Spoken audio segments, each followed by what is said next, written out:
सारे लोगों की ऐसी मंशा होती है कि वो किसी को परेशान करने के लिए, मतलब ऐसा कि मानसिक तनाव पैदा हो, उसके लिए झूठा एफआईआर करा देते हैं। लेकिन आज आपको जानना बेहद जरूरी है कि अगर झूठा एफआईआर कोई करवा दिया तो आप कैसे सबक सिखा सकते हैं। कुछ ऐसा तो नहीं है, मान लेते हैं ऐसे तो किसी के खिलाफ हम जाके वहां पे कंप्लेन कर सकते हैं कि वो मारा पीटा गया, या मान लेते हैं सर फोड़ दिया गया, किसी अन्य कारण से भी सर फूटा तो हम झूठा एफआईआर दर्ज करा देंगे। लेकिन झूठा एफआईआर अगर दर्ज कोई करा देगा तो कैसे हम उसको प्रूफ करेंगे, और लेकिन उसके खिलाफ जो झूठा एफआईआर दर्ज कराया है उसके खिलाफ कैसे कार्रवाई कराएंगे, कैसे उसको सबक सिखा देंगे, तो ये भी समझना बेहद जरूरी है। देखिए, ऐसा नहीं है कि किसी के खिलाफ गए और कुछ भी जो है झूठा एफआईआर करके मुकदमा जो है वो दायर कर दिए।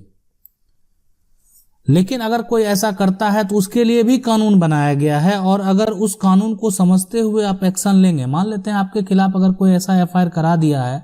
और उससे आपको दिक्कत का सामना करना पड़ रहा है, आज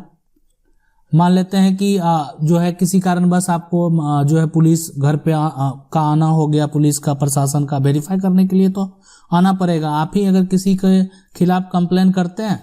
तो जो है जिसके खिलाफ कंप्लेन करते हैं तो पुलिस जो है उस बात को जो है संज्ञान में लेने के बाद जो है उस पर कार्रवाई शुरू करती है। तो इसीलिए ऐसा नहीं है कि झूठा एफआईआर अगर करा दिया है तो उसको आप खारिज नहीं करा सकते हैं। देखिए, यहाँ पे हाईकोर्ट को ऐसा पावर दिया गया है कि वो जो है इस एफआईआर को डायरेक्ट जो है, मतलब अगर आप याचिका दायर करेंगे तो उसको जो है खारिज कर दिया जाएगा, वहां से निरस्त कर सकता है, मतलब ऐसा पावर है। लेकिन उसके अलावा भी उसके नियम हैं जो कि आपको जानना चाहिए और जानना बेहद जरूरी है। देखिए, अगर आपके ऊपर मान लेते हैं कोई झूठा एफआईआर करता है, ठीक है, अब हो सकता है कि ऐसा एफआईआर कर दिए जिससे आपको सजा भी हो सकता है, ऐसा भी तो हो सकता है। एफआईआर झूठा दर्ज करा दिया कि ये जो है इस मामला में इन्वॉल्व है, तो हो सकता है कि सजा भी हो सकता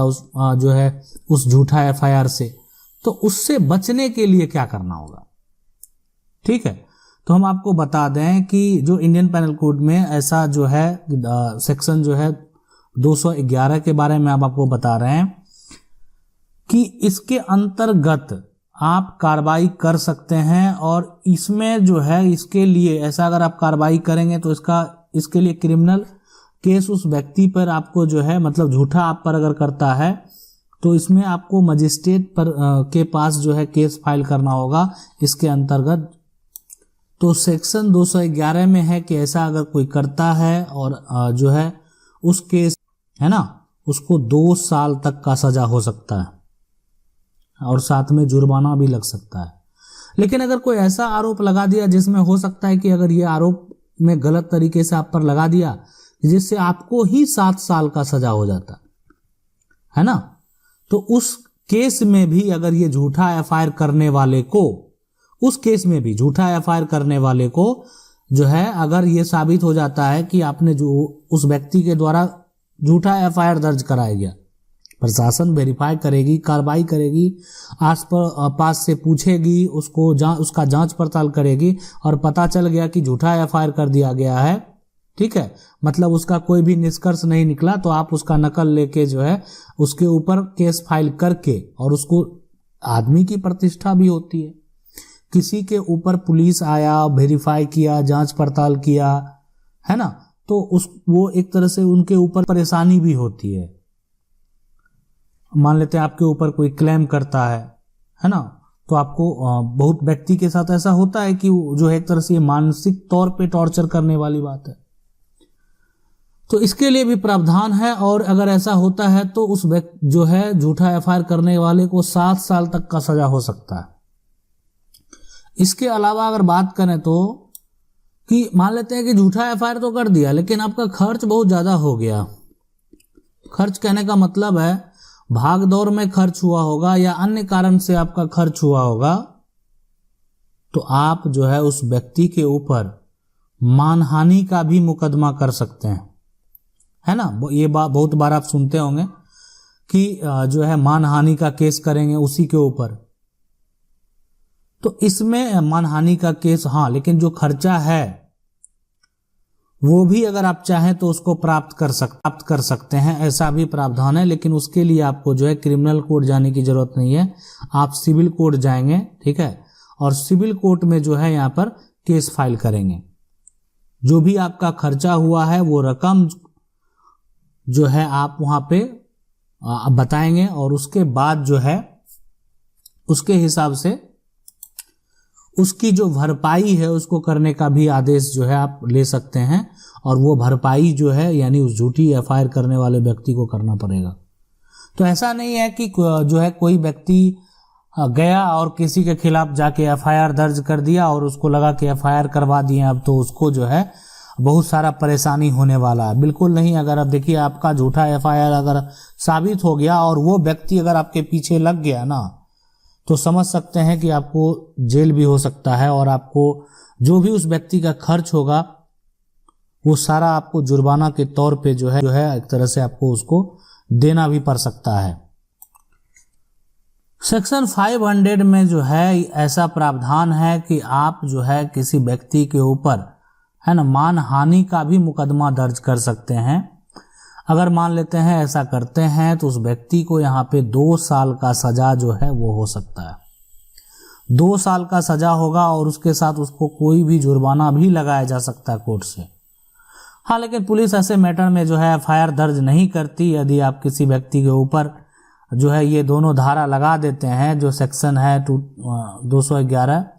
तो यह इस ऐसे मामले में पुलिस एफआईआर दर्ज नहीं करेगी। इसके लिए आपको जो है मजिस्ट्रेट के पास ही केस फाइल करना पड़ेगा, ठीक है। अब सवाल होता है कि इस तरह का झूठा एफआईआर को जो है रद्द कराने के लिए, निरस्त कराने के लिए हाई कोर्ट कैसे जाएं। देखिए धारा जो है यहाँ पे 482 में हाई कोर्ट को ऐसा पावर दिया गया है कि हाई कोर्ट उसको यूज करके उस एफआईआर को जो है जो झूठा एफआईआर है उसको निरस्त कर सकता है। लेकिन इसके लिए आपको करना क्या होगा, आप हाई कोर्ट जाएंगे, वहाँ के जो भी वकील हैं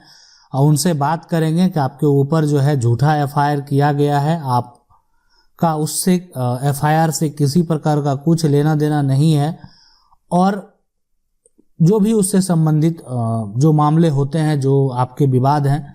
उसको भी स्पष्ट करने का प्रयास करेंगे। देखिए बहुत लोगों का क्या होता है कि विवाद छोटा होता है, लेकिन जब वो एफआईआर कराने जाते हैं तो एफआईआर का जो कॉपी होता है उसमें बहुत तरह का बात जो है, डंडे से पीटा गया, मारा गया, या घर के जो महिलाएं हैं उस पर भी हाथ उठाया गया, बहुत तरह के मामले जो है जानबूझकर उसमें डाल दिए जाते हैं, जो कि एक तरह से बहुत ऐसे मामले होते हैं जहाँ पे कि सत्य नहीं भी होता है, लेकिन फिर भी इसलिए ताकि उस दूसरे व्यक्ति को है फंसाया जाए,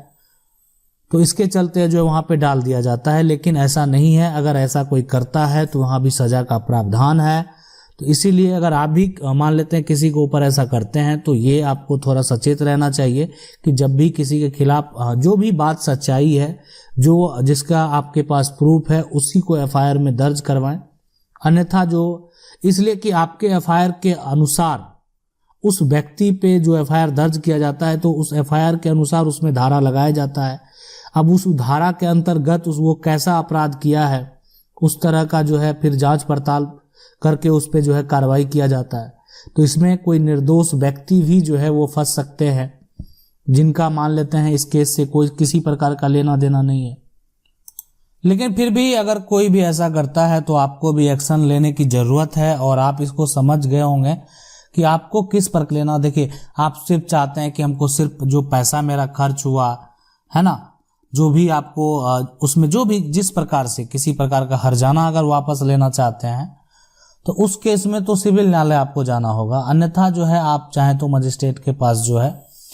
इससे संबंधित जो मामले हैं, अगर कोई झूठा एफआईआर दर्ज कराए वहाँ पे आपके खिलाफ कराए, तो आप वहाँ पे केस फाइल करके जो है अपना पक्ष रख सकते हैं। हो सकता है कि अपना पक्ष रखने में हो सकता है कि आप उसको एक कानूनी तरीके से वहां पे पेश नहीं कर पाए, तो इसलिए आपको एक वकील करने की जो है